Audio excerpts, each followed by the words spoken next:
What is going on, everybody? Zach RC here. Welcome back to the channel and welcome along to episode number 2 of the F1 23 Breaking Point playthrough. Now, you guys did miss the first chapter, uploaded a couple of days ago on the channel. Make sure to go check that one out before you see this one. There'll be a card in the top right hand corner of your screen now. And I'll take a moment as well to say, you guys, thank you so much for all the new subscribers who have joined the channel. I really appreciate it and I hope you enjoy this new video I've got you for you guys today. Right, so pushing on then to chapter 2 of the playthrough. Konnersport's maiden season continues to be marred by inconsistency, but team principal Andre O'Connor remains hopeful their luck will start to change as the paddock heads to Montreal.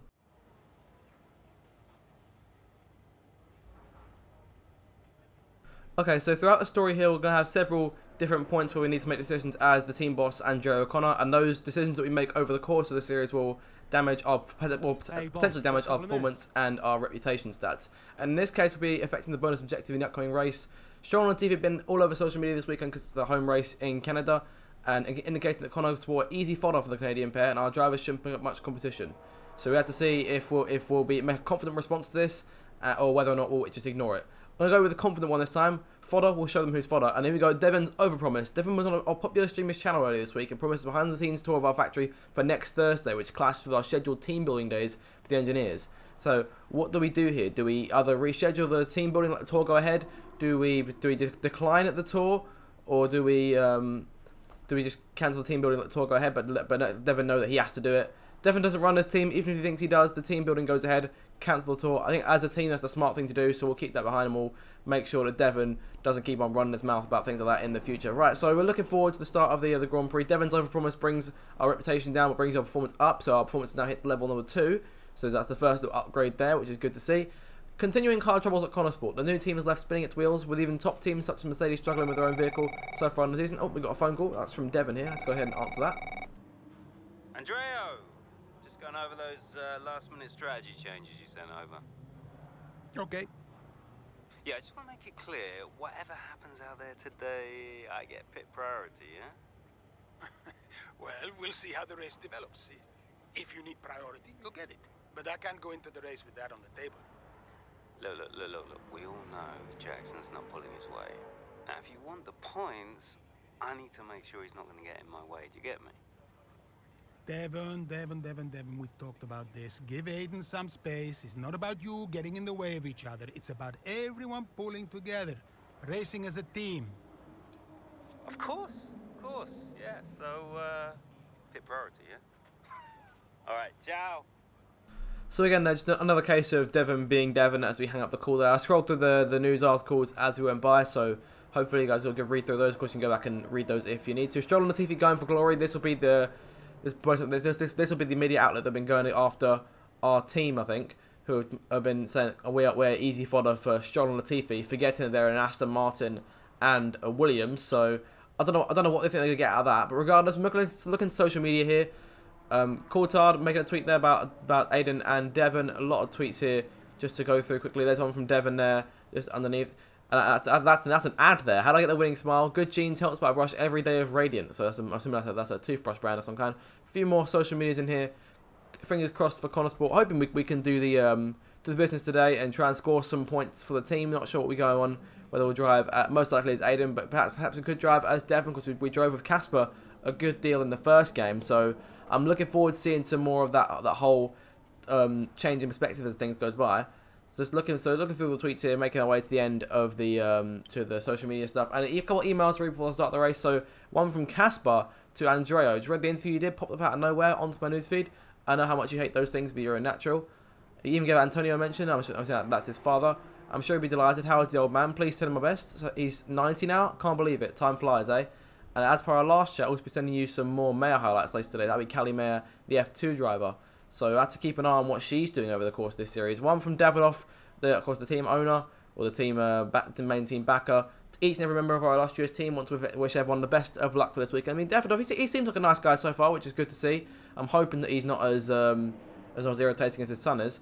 One from the operations manager, Linda Clifton. A little reminder booking Antonio's flight out to Japan. So I'm assuming we're going to Japan later on in the next couple of episodes. And one from a race engineer, Mark. There's like the weekend preview here that we always get in terms of that sort of thing. We'll go back to the email here. Comes to Canada, the main advice I'll give Aiden and Devon is to remember that they can probably... Oh, I didn't read the rest of it. Regardless, though, so that's all really needs to be seen at this point. So we're going to jump into the race itself. So mid-race in the Canadian Grand Prix with several laps remaining. Aiden Jackson pushes on as he hopes to secure some much needed points for Konnersport. Into turn 2 we go now. Butler comes out of the pit lane. Jackson is right now with him. This is dicey, Ant. Neither one of these two wants to give way. This would have been a lot cleaner if Jackson had just let him go. He's just not giving him an inch. They continue onwards, still wheel to wheel, almost touching there as well, as we head down the straight towards the next chicane. Nothing to separate either car, and through the chicane we go. And now Jackson sends them both off the track, and Butler over a curb. That looked nasty.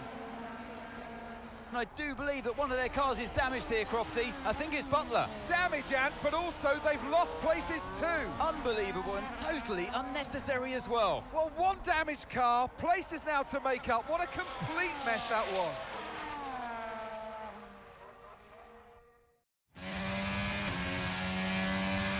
What was that? Where did he even think it was going to go? Okay, calm yourself down. We'll look at it in the debrief later, but right now I want you to go and get those places back. Come on, let's go. So there we are then, not exactly an ideal situation with the contact with Devon there, but we're back behind the wheel with Aiden now. We've got our next objective to reclaim 13th place before the end of the Grand Prix, and our bonus objective, thanks to the media outlet talking trash about us, is to finish ahead of both Stroll and Latifi, who's almost lose the car there, coming out of turn 2. Right, so we'll get right to work here in closing down our first target, being the Haas of Mick Schumacher, and Albon's not too far in front in P13. He's the car we're looking to try and beat in this one. Up the inside of Schumacher going towards the next left-hander, nice and easy, and Latifi, our next target in the other Williams in the first part of our bonus objective we need to complete today. Right, so off the corner we come then, looking for a good X to try and take on the Canadian. They look to the outside here, going towards the DRS zone, and we're in front of him before the time we even reach it. So we open the rear wing and charge in front of the Williams driver. A bit of contact there, unfortunately. He's still alongside us. So he's side by side going towards that last corner. The Wall of Champions is waiting. Luckily, Nicholas cedes, and we go a bit too deep into the corner. We've managed to hold him off though, and on the exit, pushing in front of him, and they can now start working on chasing down 14th place Esteban Ocon, just 2 spots away now from our objective, which is where we need to be by the end of the race. So on to lap number 13 now, and again closing on Ocon, waiting for the right moment to jump out on the exit, charging through around his outside, through the right-hander and up into P14, and now just 2 seconds back from Alexander Albon, and that gap is closing rapidly because this Konnersport car is incredibly fast, without doubt. We've still got plenty of time to do it, so we're in good stead right now as we push further on now to chasing Alex Albon towards the end of the lap, once again on the DRS straight, like we did to Latifi. 1 lap ago, now looking to try and take his teammate. Going to look to the outside as DRS gets deployed once again, going side by side with them. We didn't get DRS that time because we weren't within that second of Albon going to the section zone, but we are right within the second of him now. No DRS, but he backs out of it at the right time and going through into P13 and hitting our objective right now. So we've still got a few more laps to go. We can try and gain some more places. We've got to still try and catch Stroll if we can.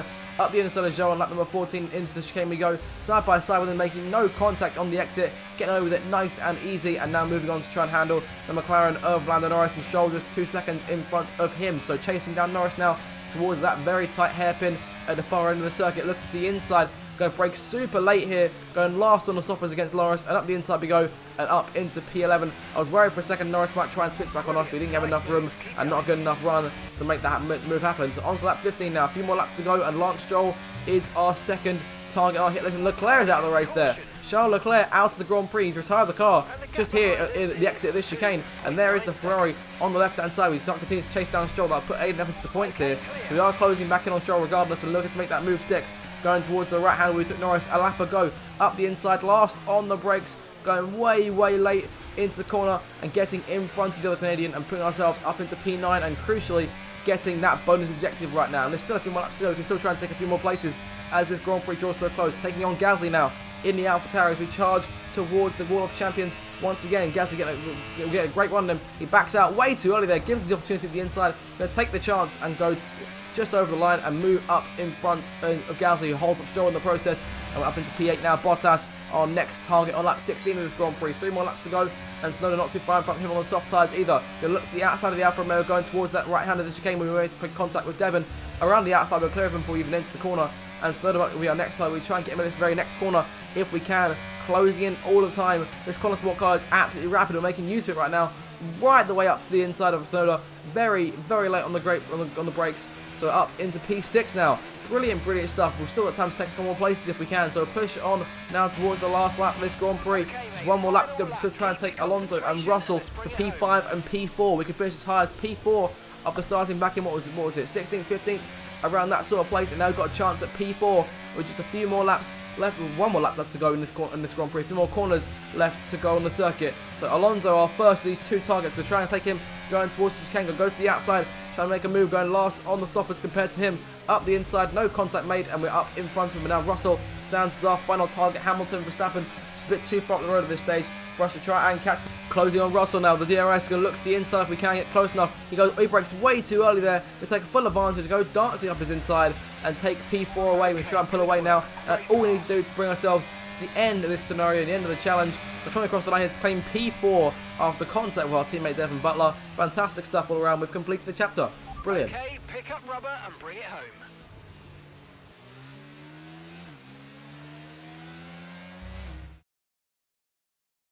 So it's been a day of drama here at the Circuit Gilles Villeneuve today. But Ant, what stood out for you? Well, it must be the Konnersport moment between the two drivers there. Banging wheels, not giving each other room on track. It was entertaining, of course, but definitely for all the wrong reasons. Yeah, we enjoyed it, certainly. And Aiden Jackson, well, he'd have enjoyed the result. He did well to recover. He did do well to recover, but, you know, you never want to see two cars, if you're the team boss, seeing two cars hit each other. It's rule number one. Don't hit your teammate. Given all the problems they've had this season, though, getting one car over the finish line, that's probably a big result for them today. So here we are then, post-race. Nothing ever changes. Jackson and Butler's rivalry from the past 2 seasons seems to be alive and well, even when they're teammates. Their unwillingness to see position to each other at the Canadian Grand Prix is a bad look for Konnersport. So we're back now inside Dayton's driver room after that Canadian Grand Prix, and we've got a couple more news articles to read through here. Calamity at Konnersport. If it's not the car, it's the drivers. I say goodbye to a Grand Prix that undoubtedly saw. Oh, hang on, never mind. We've got a phone call coming in from Andrea, so I have to answer that very quickly. Aiden, just a heads up. We're putting the debrief back by 30 minutes. Okay, thanks for letting me know. Listen, while I've got you on, what happened out there today? It wasn't my fault. Devon thinks he's the only one driving. I don't want to dwell on it too much at the meeting, but this is not how you run a team. You know this. Of course. It's just... No, I don't want to hear it. We have enough problems as it is. Whatever has gone on between you two in the past, I need you to put it to bed. Sure. I don't want to have to talk to you like this, Aiden, and I'll be saying the same to Devon. Come on now. Sure. See you at the debrief. So they're clearly neither Andrea nor Aiden very pleased with each other right now, given what just happened. So hopefully there'll be no friction between those two at the debrief later on. No such thing as a home advantage. Great expectations was made on social media about one's outlet's deep belief that the Canadian pair would easily dispatch both Konnersport drivers here in Montreal. And Aiden Jackson got the last laugh, coming home in P4 ahead of both Stroll and Latifi. So that's that bonus objective we made stick. And yeah, no such thing as home advantage at all. So very, very good stuff there. So pleased we managed to beat those guys out in particular. Have a look through social media here before we close things off. Get everyone's reactions to the contact between the two Konnersport drivers. Crofty, they can't bring in the points, they're bringing the drama. 4th place for Aiden is an impressive result considering, you know, Konnersport. Got one from Lucas Faber down there. Good job for Jackson for earning the extra point for Konnersport that fastest lap today, especially after his eventful race. It was definitely eventful, we'll say that. A lot of passes towards the end though. Butler and Jackson, that's it again. Who would have seen that one coming? One from aarava there. Props to Jackson. That's a respectable finish for Konnersport. Can't knock him on a scoring points in their maiden season. That feels like something he tweets out. One from Tommy there, who thought it'd be a good idea to have Aiden and Devon on the same team. Hashtag shambles, which I feel like in some cases I might have to agree with given these first 2 chapters. Dropped my poutine all down myself in shock after Jackson and Butler's little entanglement. Someone owes them some drag clean there, according to a GC Robot. A couple more tweets here. And yes, a good start to the season. In terms of drama, definitely been a brilliant start there. So, but unfortunate for Konnersport, it's been a few races and they've already made contacts, not good there. Emails, one from our old team liaison Brian from the first Breaking Point, who's obviously retired now. I thought I'd send you a cheeky hello from sunny Barbados. Been watching you race. Nice to see some things never change. And by that I mean Butler is still a clown. Can't say I miss it, to be honest. Retirement life is suiting me just fine. So it's good to see he's doing well for himself in the retirement life, which is always good to hear. Of course, he dealt with a lot of stress with Aiden Casper in the last 2 years. One from Andrea, an FYI for everyone attending the debrief, pushing it back by half an hour. Time to grab a coffee break, take a comfort break beforehand, which I suggest you'll do. We've got a lot to discuss. what happened today out there today is not a good look for Konnersport, and I expect better, which makes perfect sense from his perspective. But of course, he's got two very angry drivers to deal with in that respect. And one from Aiden's personal assistant about the phone interview at 5:30 AM tomorrow. Tried to rearrange due to the time difference, we postponed it. And then one about an auction for Nigel Mansell's racing gloves. So Aiden getting into the making use of the money in his contract, so now he's auctioning, trying to bid for Nigel Mansell's old gloves. So we'll see perhaps further down the line if he gets in on those. Hopefully for him, he'll get those at the end of it. So with that then, guys, that'll be the end of the second chapter of Breaking Point. I do hope you've enjoyed it as much as I did. If you did, make sure to smash the like button and get subscribed. And thank you to all my new subscribers recently. The growth's been insane the last few days, and I really appreciate it. See you guys in the next video, and goodbye.